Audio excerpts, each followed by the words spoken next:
श्री शिवाय नमस्तुभ्यम। दोस्तों, हर हर महादेव। कैसे हैं आप सब? स्वस्थ और सुरक्षित होंगे। दोस्तों, आज 7 अगस्त श्रावण मास की 10वीं तिथि। बहुत ही सुंदर अवसर है आज। ज्येष्ठा नक्षत्र 4:30 बजे के बाद आ रहा है। उसमें इंद्र योग, बहुत ही सुंदर योग पड़ रहा है। इसमें आप यह एक उपाय कर लेते हैं। यदि आप धन संबंधी कोई भी समस्या से परेशान हैं, तो यदि आपको लगता है कि आपके पास पर्याप्त धन नहीं आ पा रहा, बरकत नहीं हो पा रही, लक्ष्मी की कमी है या कर्ज चढ़ा हुआ है, ये सारी समस्याएं, और यदि घर में क्लेश भी है तो धन की कमी से क्लेश होता है।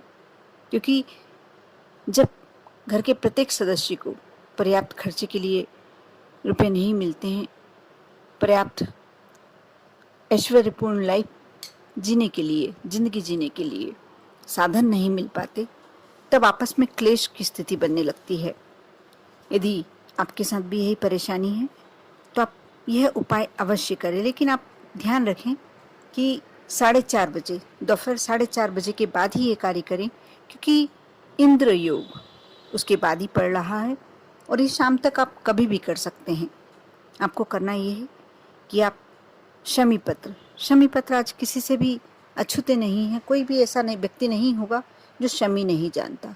आज से कुछ साल पहले जरूर शमी नया शब्द लगता था और बहुत कम लोग जो पूजन पाठ में विशेष ध्यान देते थे वही जानते थे कि शमी पत्र क्या होता है। लेकिन आज शमी पत्र किसी से भी अनजाना नहीं रहा है। बहुत अच्छे से जानते हैं किस तरीके से चढ़ाना है। ये भी लोग, अधिकांश लोग जानते हैं, लेकिन फिर भी मैं एक बार बताना उचित समझती हूँ कि शमी पत्र में बहुत छोटी छोटी सी, एक पत्ते में आप तने के पास से जब तोड़ते हैं तो एक ही पत्ते में बहुत सारी छोटी छोटी पत्तियां दिखती हैं। आपको पूरा जो तने से लगा हुआ हिस्सा होता है पूरा एक लेना चाहिए, तब वह एक शमी पत्र कहलाता है। आप उस प्रकार से शमी पत्र तोड़ लें।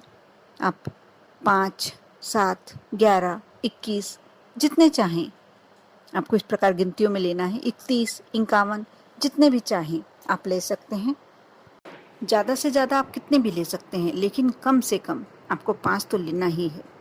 और इस बात का, जब आप शमी पत्र तोड़ते हैं तो उसमें से जो छोटी छोटी पत्तियां होती हैं एक आध झड़ जाती है, लेकिन आप इस बात का विशेष ध्यान रखें, क्योंकि आप यह उपाय करने जा रहे हैं और ये उपाय भोलेनाथ शिव शंभू से संबंधित है, इसलिए खंडित नहीं होना चाहिए। यदि कोई पत्ता आपके तोड़ने से खंडित भी हो जाता है तो आप दूसरा पत्ता ले लीजिए। इस बात का विशेष ध्यान रखें, क्योंकि जो भी आप समर्पित करते हैं शिव शंभू को पूरी चीज़ समर्पित होती है।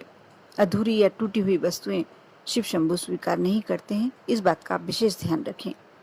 आप शाम को 4:30 बजे के बाद जब भी आप मंदिर जाएं, संध्या वंदन करने के लिए जाएं, आप जाएं और उसके बाद आप शमी पत्र ले जाएं, थोड़ा सा शहद ले जाएं।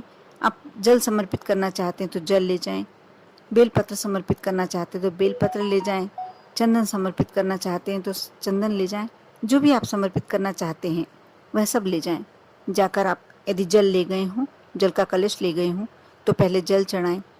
इस उपाय में ये ज़रूरी नहीं है, लेकिन मैं पहले बता दे रही हूँ कि आप शमी पत्र आपको कब चढ़ाना है।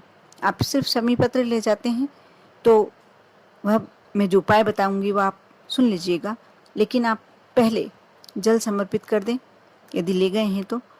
यदि बेलपत्र या और कुछ चंदन वगैरह ले गए हैं, जो भी चीज़ें ले गए हैं, वस्तुएं ले गए हैं, अक्षत ले गए हैं, तो आप सब पहले समर्पित कर दें। उसके बाद सबसे लास्ट में आपको करना ये है कि आपने जो शमी पत्र के 5, 7, 11, 21 जितने भी आप पत्ते ले गए हैं, और एक कटोरी में आपको शहद ले आना है। जैसा कि मैंने शुरू में बताया, आप शहद, यदि शहद शुद्ध हो तो ज़्यादा श्रेष्ठ होगा, इसलिए आप शहद ले जाएं और उस कटोरी में आपको डुबोना है। हाथ उंगली से नहीं लगाना। वो शमी पत्र जो ले गए हैं आपको शहद में डुबोना है और भोलेनाथ पर जैसे आप श्रृंगार कर रहे हैं, आप चाहें, आपको मैंने पहले वीडियो में एक बार ब्रह्म कमल के बारे में बताया था जो बेलपत्रियों से बनाया जाता है, वैसे आप सजाना चाहते हैं तो वैसे कमल टाइप शेप करके, कमल की आकृति देकर भगवान भोलेनाथ पर ऊपर शिवलिंग पर चढ़ा दीजिए। जैसे भी आप अपने मन में, जैसा भी आपको लग रहा है कि मुझे भोलेनाथ को इस तरीके से सजाना है, आप उस तरीके से शमी पत्र चढ़ा दीजिए। उसके बाद जो भी अपने मन की कामना है, जो भी आपके मन की इच्छा है, आप अवश्य भोलेनाथ से विनती करें और कुछ देर वहाँ बैठकर श्री शिवाय नमस्तुभ्यम, ओम नमः शिवाय ओम, जो भी आप जाप करना चाहते हैं, जो भी आपको मंत्र कंठस्थ हो, उस मंत्र का जाप कर लें। इसमें कोई समय अवधि या गिनतियाँ नहीं हैं, जितना आप करना चाहते हैं उतना करें। उसके बाद आते समय नंदी बाबा से अपने मन की इच्छा कहें, उनके कान में कहें, राइट कान में, सीधे कान में आप कहें। और उसके बाद शिवालय में बाहर मणिभद्र जी का स्थान, जो शिवालय में द्वार होता है और द्वारपाल हैं, शिव जी के द्वारपाल होते हैं मणिभद्र जी, आप उनसे भी वहाँ बैठकर, द्वार पर बैठकर थोड़ी देर विनती करें और उसके बाद घर आ जाएं। बस आपको कार्य यही करना है। उसके बाद आप देखेंगे कि आपके जीवन में जो भी कमी है, धन की कमी है, यदि घर में ज़्यादा क्लेश है, कोई भी परेशानी है, सारी परेशानियाँ दूर होने लगेगी। यह तो हुआ भोलेनाथ के मंदिर में करने वाला उपाय। आप इसके साथ साथ एक और कार्य कर सकते हैं जो आपको और भी श्रेष्ठ फल प्रदान करेगा, क्योंकि जो इंद्र योग आ रहा है 4:30 बजे के बाद, उसमें आप भगवान यदि गणेश को, शिव मंदिर में ही गणेश को आप एक शमी पत्र चढ़ाकर और थोड़ी सी हरी दूबा चढ़ाकर, आप गिनती की जरूरी नहीं है कि गिनती की चढ़ाएं, दूबा आप कितनी भी चढ़ा सकते हैं, दूबा समर्पित करें और श्री गणेश से विनती करें।